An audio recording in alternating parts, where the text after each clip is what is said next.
What up, y'all? It's your girl Jess. I'm here to give you another video on how to get better in the bedroom. Welcome. As usual, before we get into it, I have great suggestions on how to make you smell better as well as your house, and that is with Dossier. Dossier has amazing scents for half the price. Like I tell you guys all the time, I got myself some Amber Vanilla, and I love these things because all you gotta do is flip them. They last a really long time, and my bathroom smells amazing. And I love that they have added stuff for your home, including candles and scents for your body. So check them out, use my code down below. I'm not gonna lie to you guys, I didn't have a lot of strength to make this video or time, and I made time to make sure I could do this just for you guys. So here we are. I also don't have any other mics to use, so we're just gonna deal with this and we're just gonna roll with it, okay? Just ignore it. Also, we could talk like this, and I could get very close to your ear, and I can serenade you with my voice in any way I please. So I don't know why any of you would be mad anyways. What I love about this series is the reviews I've been getting, not only from the popularity in the first video, but all the positive reviews and compliments I've been getting by the other videos themselves, including men, straight men.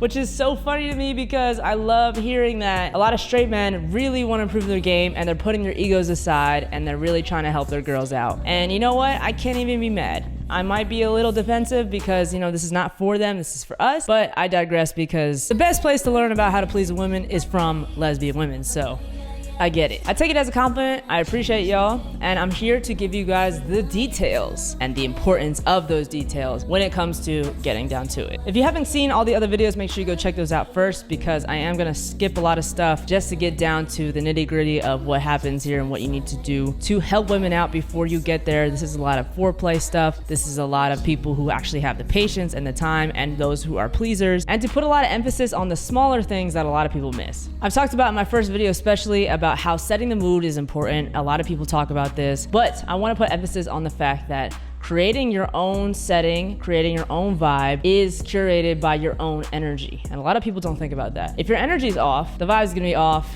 you're not gonna feel into it. I don't think you should do a lot of these curated moments or curate the vibe if your vibe is already off. I would first look into yourself. What do you need to fix? Why do you need to fix it? And how you can get better in your head and your energy, mentally, physically, so that you can give your special person special treatment and be on your A game. But even if you're not on your A game, it's okay. I understand that happens. I'm not saying that that's a requirement, but if you want to have exquisite, extravagant, juicy, detailed, memorable sex, then I suggest you curate that first. And the real ones know that if you want to really truly be there all the time, that you have to be there internally 100% and focus on that most of the time. So there was a moment where I was very celibate. I was very concentrated on curating my energy, fixing my energy, because I realized, and I've said this before, that getting down to it with anybody is a energy exchange. And a lot of us say it and we think like, oh, it's nothing crazy, whatever, fuck it. Listen, if you are a very intuitive person, if you're very connected to yourself energetically and to others energetically, then I highly suggest that you do not exchange any type of sexual contact with anybody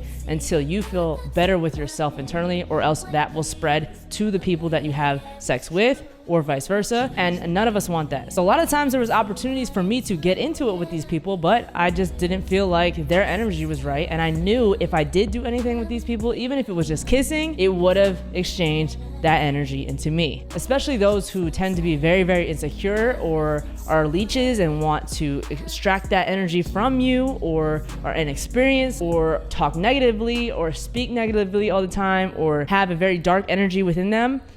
I'm good. I'm really good, and I think a lot of y'all should follow suit. Just because it might be available does not mean it is worth it. And I stand on that 5,000%, because imagine if you did do that with that person just because, or if it was a fucking moment, or you were drunk or whatever, how are you gonna feel after that? How much recovery are you gonna need to do after that? And how much of that work that you've done for yourself would you possibly lose in a situation like that? So let's say you found someone who does have good energy, or say you are more energetically connected with yourself and you feel good about it and you feel good within yourself in order to exchange that with other people. And it might not even be that serious of a thing. That's okay. That's valid. And I think that you should move forward. If you do move forward and you have that good energy and you're more of a pleaser, you're more of a top, you're more of someone who takes control, then make sure you curate the energy that not only makes you feel comfortable, but makes that person also feel comfortable. Because a lot of times we might feel comfortable in our space, our music that we set, make sure that that person as well feels comfortable. So a lot of times you don't just go into it with people, warm them up up with something to drink, warm them up with something that you can offer them. Sometimes if the vibe needs a little bit more of a push when it comes to conversation and to getting into more sexual conversations, I like to pull out card games. There's a lot of lesbian card games out there, as well as Let's Get Deep, which I have here. If the conversation's flowing, if the energy is moving, pay attention to how the person's body language is towards you, their words. You know, are they anxious in their body language? Are they kind of nervous? If they're nervous, sometimes I like to call them out and make a little joke. Like, oh my God, you look so nervous. Like, I bet I make you really nervous. Like, it's something stupid, corny jokes are really good. Throwing jokes out there is important because if they vibe with your jokes, if they laugh at your jokes, that means you guys have similar humor. And good humor is a turn on for a lot of us. So make sure you test a lot of the things that turn you on in those pre-sexual conversations. Like, what's happening in these conversations that's allowing us to get there sexually and turning us on mentally? Because a lot of us, especially women, especially lesbians, are sapiosexuals. And a lot of us need to be turned on here before we are turned on down here. A lot of things too I worried about when I was dating a lot is, especially when I was a younger lesbian, is like, how is it gonna work? As far as like what I like in the bedroom versus what they like, how is that going to play out? Like, do we just find out? Do we talk about it? And I get this question a lot too, and I think a lot of us need to have some type of conversation before, not necessarily have to, but I think it is very, very helpful to have some type of conversation as far as the details, what positions we might like, maybe even making jokes about what we have been through and what we don't like. Like sometimes I'll be like, girl, I like a lot, but you're not gonna bend me over type shit. Like I'm not that type of person where you're gonna do all that, but like I'm open to a lot of things, especially the more comfortable I get. Sometimes I'll throw out like some favorite positions and be like, that shit right there, you know, like that. Like I just really try to get excited and corny and be obvious about things that I like. And I've become a really good conversationalist, and what I love about it is like knowing that whatever I throw out, you know, I could always ask them the same thing or vice versa. You know, it's always like a two-way street. Like I just told you what I like, I wanna find out what you like. And making sure that you are 1000% interested in them and what they are saying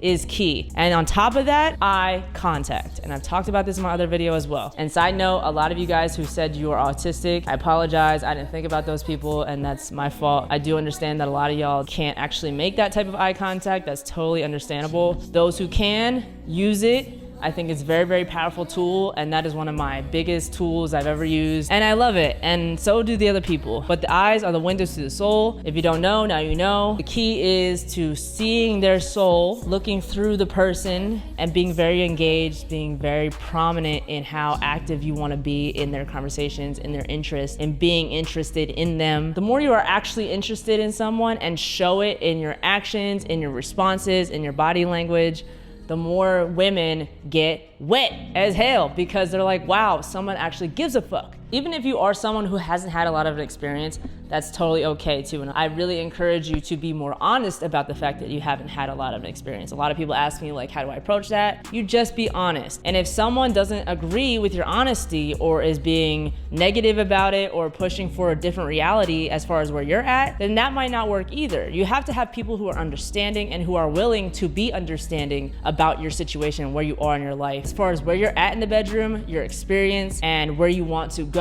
And all your past experiences have to align with the right people that are also in the place to either receive or give that type of attention that aligns with you. You guys hear how much of importance I put on energy in this, but that shit is key. And if you know, you know. If you don't know, I feel sorry for you because this is where it's at. Once you are here with someone and you guys have similar goals, you guys are on the same page about a lot of things as far as what it comes to the bedroom, you're gonna have some amazing sex.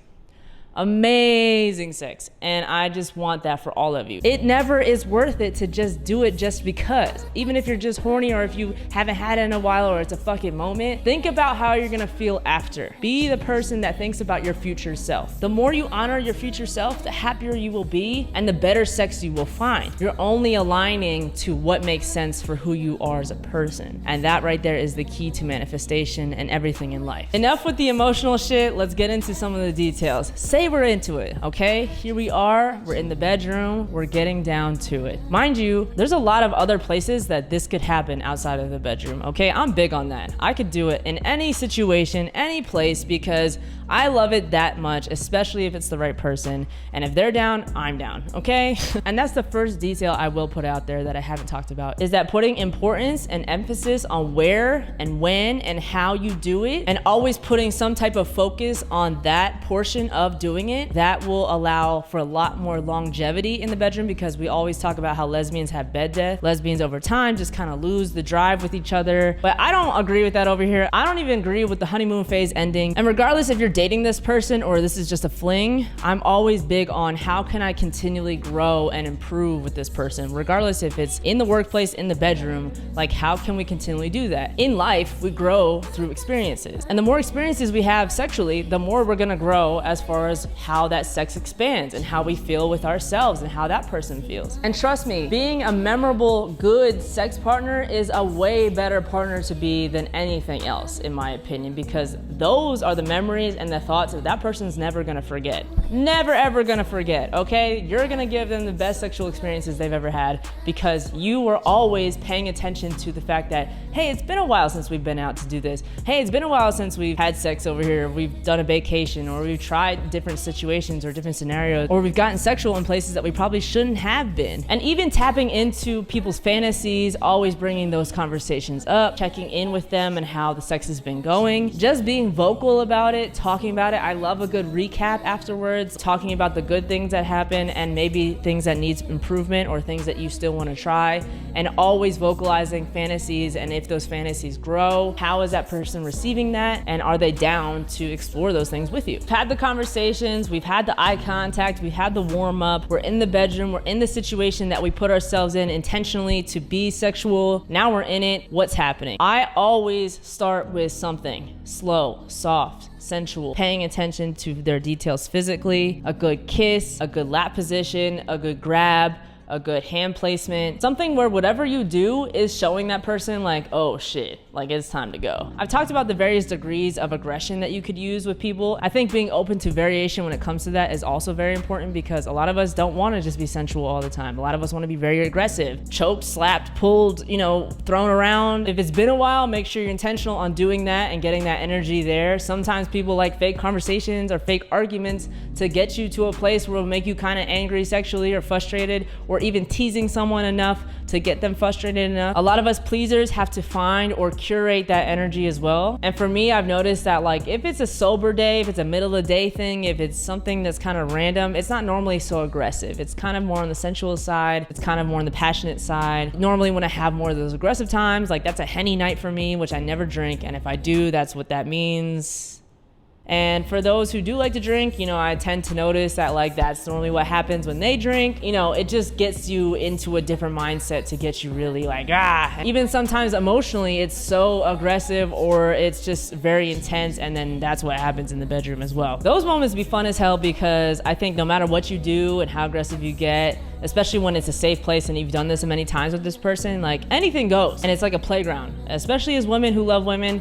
You know that there's like endless options. There's so many things you could do. It gets wet and wild, and it just gets all over the place. Sensual times, I think that's when I'm in my head a little bit more, and I think people are in their head a little bit more in general and not so tapped into the physical. I think sometimes it takes a little bit longer of a warm up. So just be conscious of like the situation, and don't force anything that doesn't feel right. Just because you're on some type of vibe does not mean that person's on the same vibe. And sometimes you have to meet them to where they are. Sometimes I'm too tired to throw you around, baby, but like, I'm gonna get there for you. You know, just give me some time, maybe choke me up a little bit, and then I might be like, okay, like, If you know it'll get you there, or if you know you gotta get to some place in your mind, do it to get there for that person, and be intentional about that. Because what I always mention in all of my videos is that this is not a one-way street, and being very aware about how much you are receiving and giving, and you are not selfish in what you want. Like, yes, you can be about certain things, and sometimes that really is sexy. Personally, I'm big on like, if I really enjoy something, I want you to enjoy it, because you not only are you enjoying pleasing me, but you also enjoy what's happening. So if I like a certain position and you're just kind of like iffy about it, then I'm not gonna like push it as much, you know what I mean? And we'll just try to adjust in different ways and do other positions. I've talked about kissing and the details in that. I've talked about tongue position. I've talked about how to move your tongue, but I think a lot of people people are still not hearing me when it comes to that. Kissing in general is a tool, right? It's something that not only can happen on the mouth to mouth, but it can happen down there. It can happen in any part of the body. And I think a lot of people miss that. I'm very big on knowing that, like, I like to be kissed everywhere. I like to be serenaded and taking your time. And especially if you know how to move your tongue, like where not only is your tongue not pointy and hard, but it's smooth, fat, long, wide, juicy, wet, slow, sensual. It moves first before the lips, and then the lips close around it. That shit right there, that shit gonna do it every time. Put the pointy tongue away. We don't wanna see it. That does not feel good over here. Softer and the smoother and the thicker and the wetter your tongue is, everything else is gonna feel good. You don't necessarily have to use your tongue for every type of kiss. Just make sure it's not a forceful lip kiss and it's a very soft. Your lips come in either together or slightly parted. You know, you're allowing your lips to be soft and move as you hit something, and then press away. It's not like a forceful suck or anything either, just let it fall away. And I love little baby kisses. Baby kisses go a long way, especially on the face. Most girlies love a good forehead kiss, okay? Give them a nice forehead kiss and that might make them the wettest they've ever felt because nobody's ever kissed them on the forehead before. I've said this in my other videos, when you're doing anything with some body part, make sure you're doing something else at the same time. A lot of us aren't good at multitasking, but it is possible for a lot of us nowadays with social media and getting so ADD about things. Like, I don't think you'll have a problem with kissing and touching at the same time. I think a lot of us should be more intentional with doing things at the same time because that's like the formula to really getting women wet as hell and making them feel super, super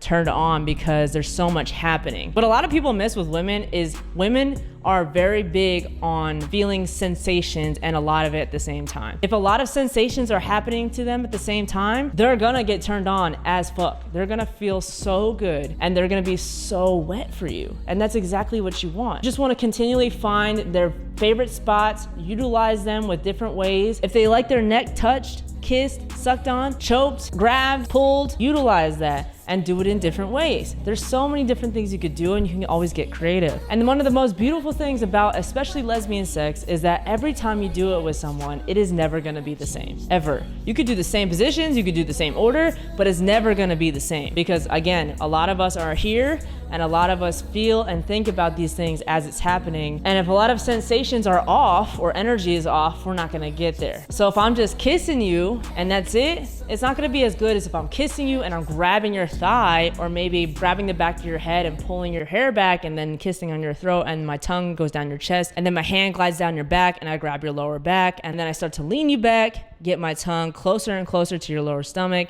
and then eventually make my way down. You hear what I'm talking about? That's just one hand. What's the other hand doing? Is it grabbing her other part of her body? Is it bracing her correctly? A really good grip sometimes is having that one hand behind the neck and grabbing the neck and controlling their head a little bit, and the other hand on their lower back and giving them some support. One of my favorite positions as a lesbian is when we're both butt-ass naked and she's on top of me and we're facing each other and like they're right here on your lap and you're able to get a good grip on that ass. You're kissing and it's very sensual and your head's up like this and they're just in your face and you have your hand here. And on top of that, your hips can't do nothing but just move with each other. You just start to feel a lot of wetness. And if you don't know about the life of two women going at it without any clothes on and they're both wet, that life right there is the motherfucking life, okay? The positions you could do, the feeling that you get, it literally could have you going over and over and over again with a good passionate kiss, with a good passionate grab on their action here with your mouth, with your hands, being very passionate and grateful that this woman is on top of you right now, wet as hell. That right there should get you instantaneously, okay? Because a lot of times I'd be thinking back for a second in my mind as things are happening, being like, God damn, I cannot even believe that this is happening. Gratitude and appreciation is so good because you get even more wet and excited for that person doing what they're doing it with you. There's a position in reverse that I really, really like when you're both naked, there's no toys involved. Say I'm on the bottom, I'm laying down, my knees are up, they're facing away, a reverse cowgirl type position, but instead of their legs on top of my thighs here, they're under my hips through my knees, and then their booty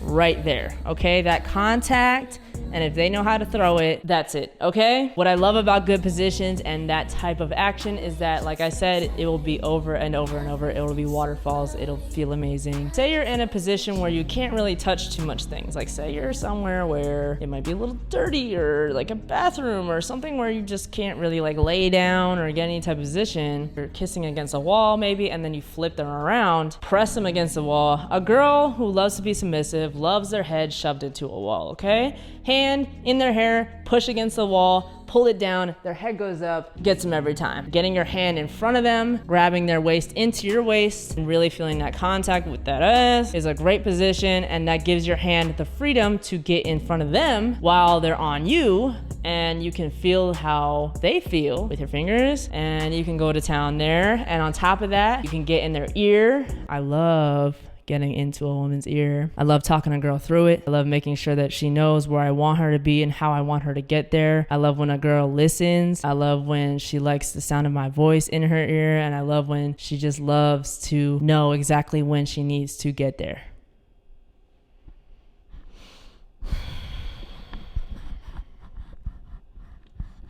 Yeah.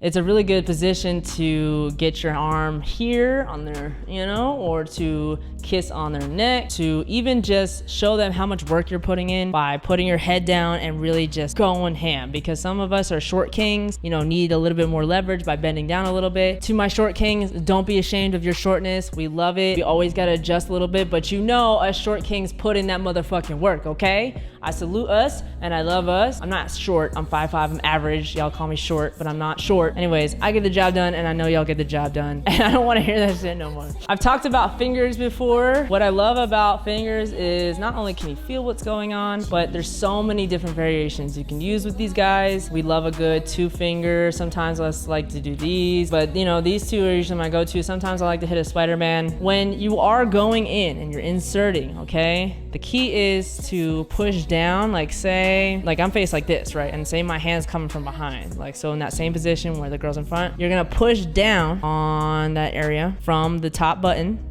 down to the hole. When you get to the hole, a lot of us don't realize that when we're down on that hole there, you don't always have to just insert, and that's the only way you can get that off, okay? A lot of pressure from that hole is very important. If you know how to create suction with either a couple fingers or your whole hand, not only pushing down, making circles, but pulling away from it, or even your whole palm, kind of like that, and creating a suction, because a lot of us like sucking. Doesn't matter what gender you are, sucking is amazing. It doesn't matter what parts you have, that shit right there gonna hit every single time, okay? So even if you could create that with your hand, I suggest you do that before you insert and get them there at least once, because the wetter they are, the better you're gonna get in there. A lot of us try to force it. If they're not wet, do not try it. Sometimes it's sexy to get your hand in their mouth to get that person there. If they're into that, maybe in your own mouth, make them watch you. Pushing down, turning it a little bit, and then going up and in is the key, okay? It's like an unlock feature.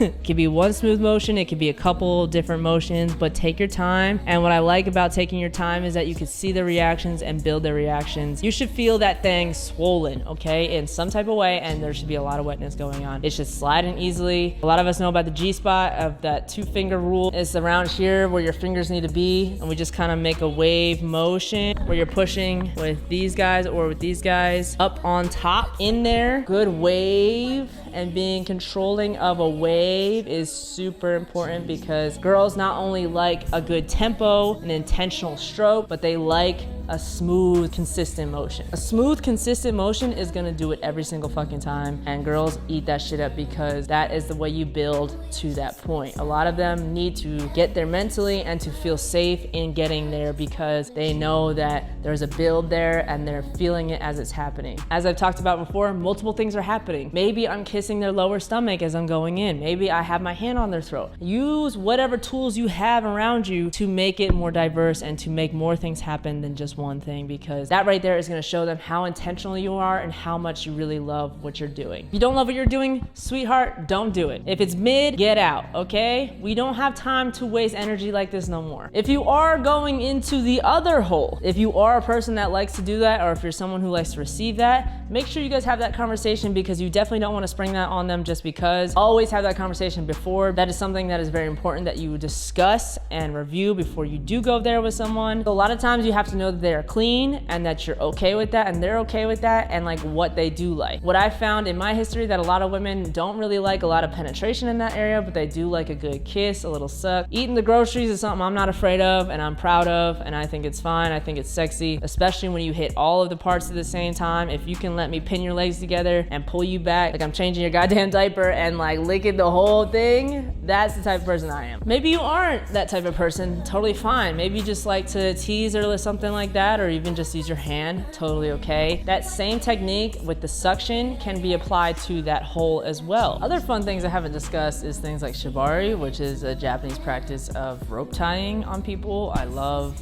exploring different things like that, where it's kind of kink play in different scenarios with people who are more comfortable in that field.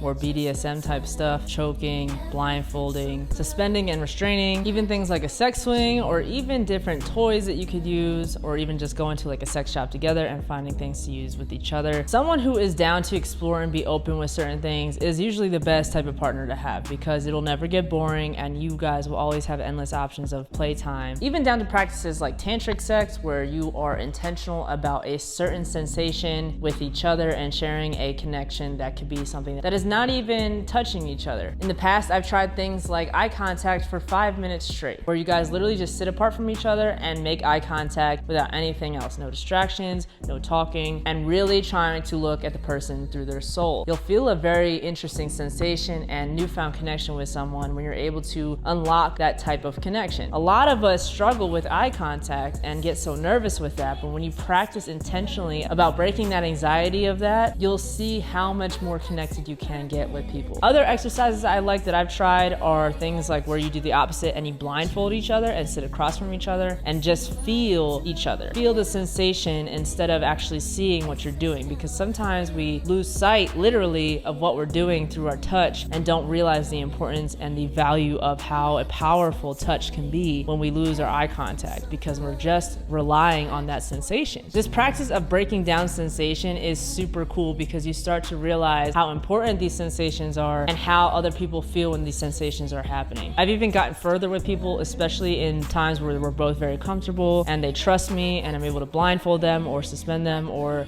strain them and tease them a lot with different tools, different feelings, even temperatures like wax or ice, and even getting into massaging. Sometimes we could do a regular massage, but sometimes you could do a massage down there. And if you know how to use your hands in massage, you know what feels good on you. Sometimes you can just translate it down there with your fingers and certain sensations, and you'll notice how you can turn something that isn't necessarily meant to be very sexual and pleasing because of how intentional and how focused you are on doing that to a different body part that doesn't necessarily need to be massaged, but can be and can really turn someone on. Being someone who's just very sensational in general, I really like taking things slow. Women like to feel appreciated and beautiful, and obviously you need to feel that way about the person you're doing this to. It's important to make them feel and know how you feel in your touch, in your practice of what you're doing. I like to trace a lot of parts. I like to feel that, and I've talked about how to really do that and how to move your muscles accordingly. But the emphasis I put on that is that you should really pay attention to doing that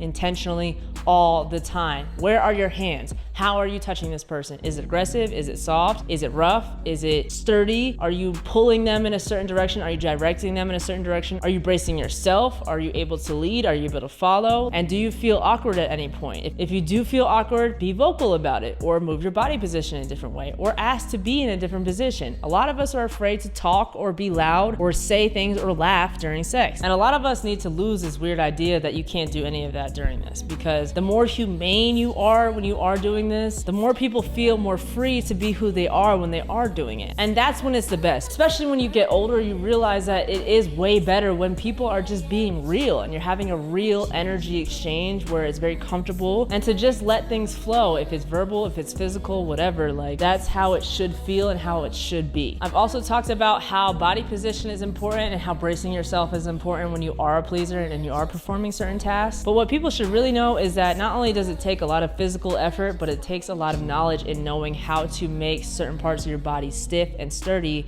in order for other parts to flow and be applicable in pleasing. Like if I'm on top of you, where is my other hand in order for me to do this while eating you out? So a lot of my weight has to be on my left arm, braced in a position like it would be in a plank, or maybe gripping the leg. That gives this arm some movement in order to glide and be in a certain rhythm where it doesn't affect the flow. So a lot of that is in my workout part of this series, so make sure you check that video out. And say you aren't physically inclined to do a lot of these things, that's okay too. Just find ways to adjust to be okay in doing certain things. And if you are tired, maybe you could just lay down and take a break. Lesbians love breaks. We love a good water break, we love a good snack break, we love a good little TV show break, or even just changing the scenario or situation. Like say we were on the couch, let's go to the bedroom, because it doesn't necessarily have to be one full session, it could be multiple sessions. It doesn't have to last any certain length either, but I just need you guys to know that one of my main goals when I am pleasing and when I am with someone is that they need to be getting there multiple times. Every like 2 to 8 minutes, they should be getting there. And that should be repeatedly happening as if it is the goal, because as lesbians, there is no end. It is only when you are tired enough and you no longer can continue. And a lot of us need to do it at night so that way we can just knock out after, because we just know that after that many times in that time span, that's exactly what's gonna happen. And I've done that almost every single time, because that's how it should happen. Like you should feel fucking exhausted and burnt because you really put in that work, and y'all were just both really satisfied, and that just was like, whoo, you know. And then that's relief of just being able to cuddle and get in bed together and just knock out naked as hell. The sheets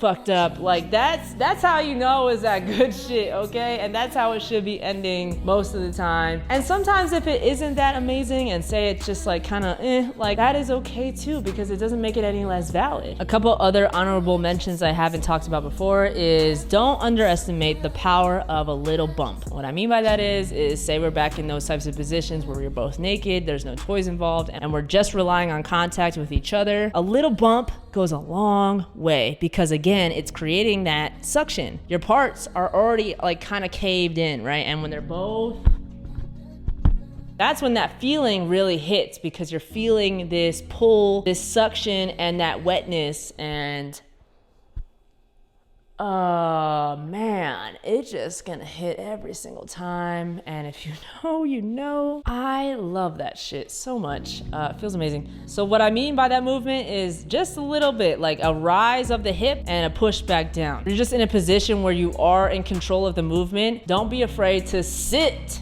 down. Put your weight on it, slam it a little bit, like use your body weight to create that initial contact and then the pull away. And if you're someone that is guiding, a lot of times I like to use my hands on the and just give a little bit of a guidance and glide a little bit. Sometimes a good grip on the hip to help move the hip a little bit. A girl loves to feel how fat their ass is, so if you have a good grip, that shit will turn them on. Another honorable mention is when you are stroking someone, say you are a pleaser and that's happening, you're a missionary or whatever you're doing, doggy style, and you're the person giving. If it's without a toy, your stroke's gonna be so different than it is when you do have the toy on. When you do have a toy on, your stroke is gonna be entirely different based on the length of your toy. Especially when you're on top with no toy, you're gonna have a little bit of a bounce, or you're gonna have more of a smooth motion. A lot of y'all have like asked me how much my dancing translates into the bedroom, and I will tell you right now, if I did not know how to move my hips, my bedroom game would be entirely off, okay? Especially without any toy. You have to be able to move in certain ways,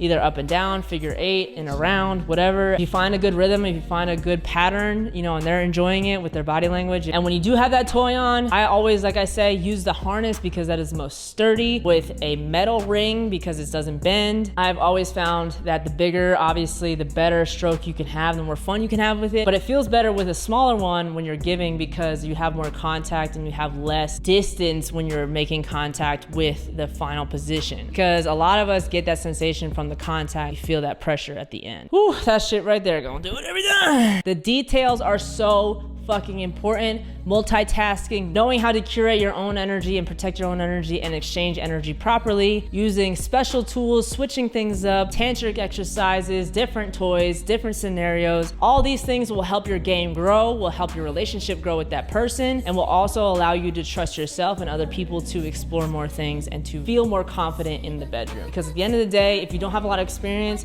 you're not gonna feel the best, right? And we wanna feel really good in what we're doing. It doesn't matter how many partners we have, it's more about the frequency and the situations we do it in. And number one that I didn't mention is to be safe. We always talk about this, but get tested, make sure you talk about these things, and go to the clinic together if you can, and you guys feel comfortable in doing that and getting tested, because that is very important, and staying very safe and being very, very honest about your sexual experiences, past experiences, current experiences with the person you're sharing sex with, because you do not ever want to surprise someone like that, and that is illegal, that is harmful, that is shameful in doing things with people when you haven't told them, okay? We don't approve of that over here, and I don't want anybody out there having unsafe sex. Shout out to all those who have been watching this series and have been taking their notes and doing the homework. I love hearing your responses. Please tell me how these other videos have helped you and how much you've grown in the bedroom. I wanna hear it, I wanna hear your stories, and I love when you guys tell me in person. Keep sharing, keep exploring, keep thriving in the bedroom. I'm here for you guys. This is Jay Killam signing off. I love y'all. Peace.